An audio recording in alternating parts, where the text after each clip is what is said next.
Lancée aujourd'hui sur Disney+, la comédie policière Only Murders in the Building réunit un trio aussi improbable que délectable composé de Selena Gomez, Steve Martin et Martin Short. Spoiler, on a aimé.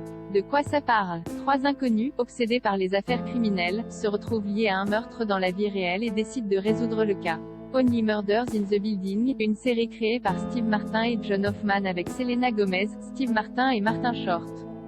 Les 2 premiers épisodes sur Disney+, les 8 suivants diffusés à un rythme hebdomadaire.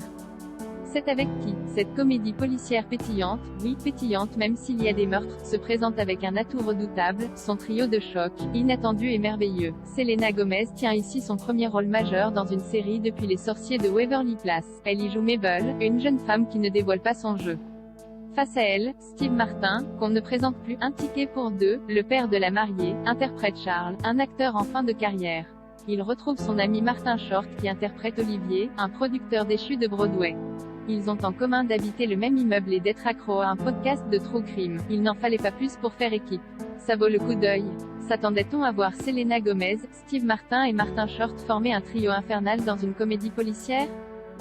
C'est pourtant une divine surprise. Il fallait penser à faire une comédie sur des voisins, mordus du même podcast de true crime, qui font équipe pour enquêter sur une mort suspecte dans leur immeuble, et qui décident d'en faire un podcast. Bien sûr l'alchimie fonctionne d'entrée de jeu entre les vieux amis, Steve Martin et Martin Short, qui forment un parfait duo antagoniste, l'un jouant joyeux et l'autre grincheux.